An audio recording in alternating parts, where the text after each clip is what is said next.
নমস্কাৰ বন্ধুসকল আপোনালোক সকলোকে আমাৰ চেনেললৈ স্বাগতম জনাইছো আপুনি আপোনাৰ শাৰীৰিক মানসিক বৌদ্ধিক আৰু আধ্যাত্মিক যদি আপুনি উন্নতি বিচাৰিছে তেতিয়াহ'লে নিশ্চয় আপুনি কিছুমান পদ্ধতি অৱলম্বন কৰাটো দৰকাৰ আৰু এই পদ্ধতিবিলাক আসলতে আমাৰ জীৱনৰ মূল বিষয় য'ত নেকি আমাৰ জীৱনটোক পৰিৱৰ্তন কৰি দিয়ে আমাৰ আকাংক্ষাবিলাক পূৰণ কৰে আমাৰ শাৰীৰিক মানসিক বৌদ্ধিক আৰু আধ্যাত্মিকভাৱে উন্নতি শিখৰলৈ যাবলৈ হ'লে নিশ্চিত ৰূপত আপুনি অভ্যাস এটাটো কৰিব লাগিব তাৰ কাৰণে বিভিন্নজনে বিভিন্ন অভ্যাস কৰে বহুতে ৰেকি কৰে এক্সেছ বাৰ্ছ কৰে EFT কৰে বা এই ধৰণৰ ইনাৰ ট্ৰান্সফৰ্মেশ্যন থেৰাপিবিলাক কৰে আমি কিছুদিনৰ আগতে ব্ৰেইন ৱেভ কনচিয়াছনেছ থেৰাপি এটা কনচেপ্ট আমি মানুহৰ মাজত আমি এটা প্ৰেজেণ্টেশ্যন দিছিলোঁ য'ত নেকি বিভিন্নজনে পাৰ্টিচিপেট কৰিছিলে আৰু তেওঁলোকৰ জীৱনত সেই ব্ৰেইন ৱেভৰ কনচেপ্টটো ব্যৱহাৰ কৰিছিলে আৰু মিৰেকল ফল লাভ কৰিছিলে আপোনালোকে আমাৰ পুৰণা ভিডিঅ'বিলাক চাব আমি বিভিন্ন কণ্টেণ্ট এই ধৰণৰ প্ৰস্তুত কৰিছোঁ আজি আমি আলোচনা কৰিম যে আপুনি আপোনাৰ বডিৰ যি গঠন এই বডি গঠনৰ লগত চক্ৰ হিলিং বা চক্ৰৰ কেনেকুৱা ধৰণৰ কানেকশ্যন আছে বা চক্ৰ আমি কেনেকৈ বুজিব লাগে আৰু এই চক্ৰবিলাকৰ লগত আমাৰ যি জীৱনৰ যিবিলাক বিষয় তাৰ লগত কেনেকৈ সংযুক্ত আছে আমি যিমান পাৰে থুলমূলকৈ আলোচনা কৰিম আমি 7 চক্ৰৰ বিষয়ে শুনিছোঁ আমাৰ 7টা চক্ৰৰ বিষয়ে আমি জানো যে মূলাধাৰ চক্ৰ স্বাধিষ্ঠান চক্ৰ মণিপুৰ চক্ৰ হৃদয় চক্ৰ হওক বা থ্ৰট চক্ৰ বা থাৰ্ড আই চক্ৰ ক্ৰাউন চক্ৰ আমি এই চক্ৰবিলাক বিষয়ে জানো আমি এইটোও জানো যে এই চক্ৰবিলাকৰ লগত আমাৰ জীৱনৰ বিভিন্ন বিষয়বিলাক জড়িত হৈ আছে আৰু এজন মানুহক আইডেণ্টিফাই কৰিব পাৰে আপুনি এই চক্ৰবিলাকৰ জৰিয়তে আৰু এজন মানুহক হিলিঙো কৰিব পাৰে তেওঁৰ সমস্যাবিলাক আপুনি আঁতৰাব পাৰে এই চক্ৰবিলাকৰ জৰিয়তে উদাহৰণস্বৰূপে যদি এজন মানুহৰ মূলাধাৰ চক্ৰটো ইনএক্টিভ হৈ আছে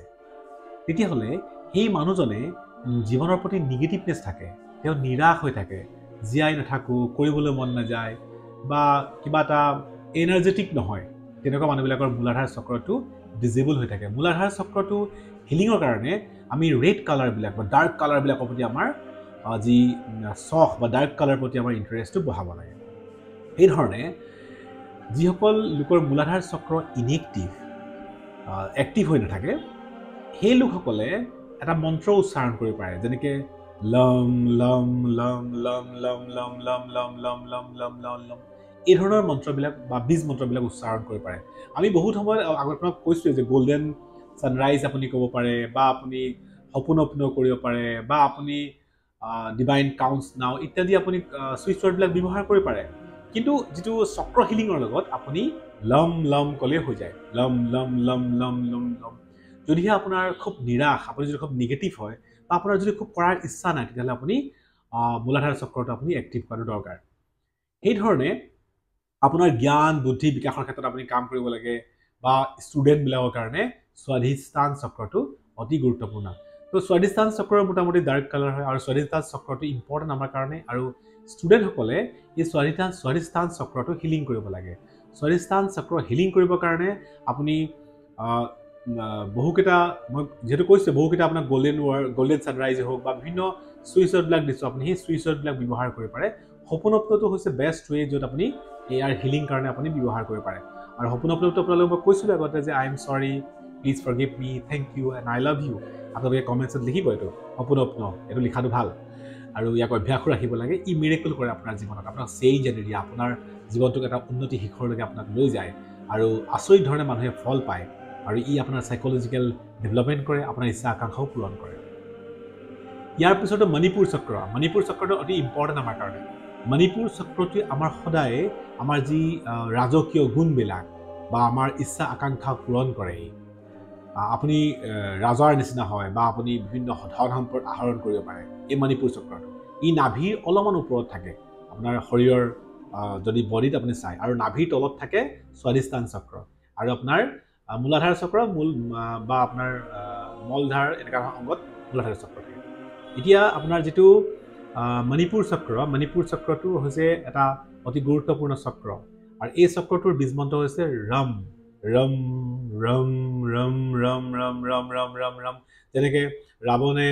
নিজৰ সাম্ৰাজ্য বনোৱাৰ আগতে এই মন্ত্ৰটোকে তেওঁ পাঠ কৰিছিলে বুলি কয় যে ৰম ৰম ৰম ৰম ৰম ৰম বহুতে কয় ৰামৰ নাম লৈছিলে হয় ৰামৰ নামেই লৈছিলে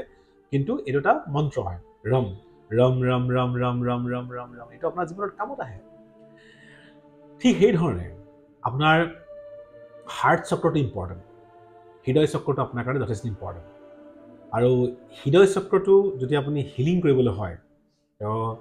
আপুনি কোনটো মন্ত্ৰ উচ্চাৰণ কৰিব হাৰ্ট চক্ৰ হাৰ্টটো বন্ধ হৈ গ'লে আপুনি মৃত্যু আৰু ই য়মৰ লগত জড়িত য়ম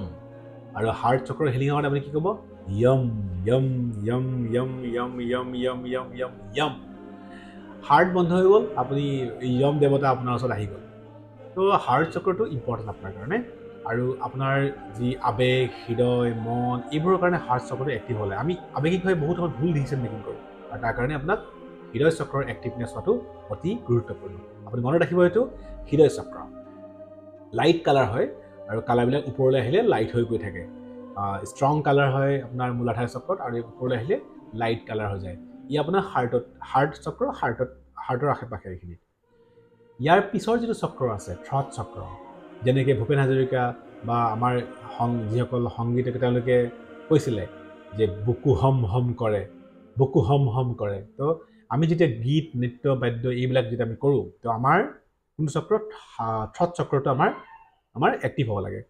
এই চক্ৰত বা কথা বতৰা ভাল হ'ব লাগে আচৰণ ভাল হ'ব লাগে তাৰ কাৰণে থ্ৰট চক্ৰটো ইম্পৰ্টেণ্ট আৰু এই চক্ৰটোৰ মন্ত্ৰ হৈছে হম হম হম হম হম হম হম হম হম ক্ষমা কৰিব হম এইটো তাৰ বীজ মন্ত্ৰ আৰু এইটো আপুনি তাৰ যিটো মন্ত্ৰ আমি যিটো উচ্চাৰণ কৰিব লাগে হম হম হম হম হম চক্ৰ হিলিঙত এইটো যথেষ্ট গুৰুত্বপূৰ্ণ হয় ইয়াৰ পিছৰ যিটো হৈছে আমাৰ থাৰ্ড আই চক্ৰ যাৰ এক্টিভ হয় তেওঁ কৈ দিব পাৰে কালিলৈ কি ঘটিব বা আজিৰ দিনটো কি ঘটিব তেওঁ জানে আগতীয়াকৈ বা তেওঁ অনুমান তেওঁ আগতীয়াকৈ কৰে আৰু থাৰ্ড আই চক্ৰ যিসকলৰ এক্টিভ হয় তেওঁলোকে কলা কাপোৰ পিন্ধিও মানে সন্মুখত কি কালাৰ আছে কিতাপ পঢ়ি দিব পাৰে আপোনালোকে বিভিন্ন মিড ব্ৰেইন এক্টিভেশ্যনবিলাকত দেখিছে থাৰ্ড আই চক্ৰৰ কিমান পাৱাৰ আছে তো আপোনাৰ কাৰণে থাৰ্ড আই চক্ৰটো ইম্পৰ্টেণ্ট থাৰ্ড আই চক্ৰ হিলিং কাৰণে আপুনি কি কৰিব ওম তো থাৰ্ড আই চক্ৰৰ কাৰণে হৈছে ওম থাৰ্ড আই চক্ৰটোৱে আপোনাক প্ৰিডিকশ্যনত হেল্প কৰে আপুনি ভৱিষ্যতৰ বিষয়ে সাৱধান হয় আপোনাৰ দূৰদৰ্শী হয় আপুনি থাৰ্ড আই চক্ৰ আৰু আমাৰ যি ক্ৰাউন চক্ৰ এই ক্ৰাউন চক্ৰটো আমাৰ কাৰণে যথেষ্ট ইম্পৰ্টেণ্ট আৰু একদম মূৰৰ ওপৰত থাকে আৰু ক্ৰাউন চক্ৰটো মন্ত্ৰটো হৈছে ওম AUM ওম বা OUM ওম এই চক্ৰটো হিলিং কৰিলে স্পিৰিচুৱেল আপুনি কানেক্ট হয় আপুনি বুজি পায় জীৱনটোৰ অৰ্থ জীৱনটোৰ যি সঁচা মিছা আপুনি বুজি পায় আৰু ঈশ্বৰৰ সৈতে আপুনি কানেক্ট হয় ঈশ্বৰ কি আপুনি বুজি পায় আৰু ঈশ্বৰৰ লগত আপুনি সংযুক্ত হৈ পৰে সেইকাৰণে এই চক্ৰটো আপোনাৰ কাৰণে অতি ইম্পৰ্টেণ্ট হয় মই যিমান পাৰে আপোনাক শ্বৰ্টকাটকৈ কৈছোঁ বা কথাখিনি চিম্পলকৈ ক'বলৈ চেষ্টা কৰিছোঁ আপোনালোকক বুজি পাবৰ কাৰণে আৰু আপোনালোকে এই বিষয়টোৰ প্ৰতি যাতে আপোনাৰ ইচ্ছা বাঢ়ে আৰু আপোনাৰ জীৱনত আপুনি ব্যৱহাৰ কৰে এই হিলিং কৰা পদ্ধতি অতি গুৰুত্বপূৰ্ণ আৰু সহজ হয় আপুনি চক্ৰ হিলিং কৰিব পাৰে চক্ৰ হিলিং কৰি আপোনাৰ জীৱনটোত আপুনি অতি সুন্দৰ কৰিব পাৰে শাৰীৰিক মানসিক বৌদ্ধিক আধ্যাত্মিক আপুনি উন্নতি শিখৰলৈ নিজক নিব পাৰে গতিকে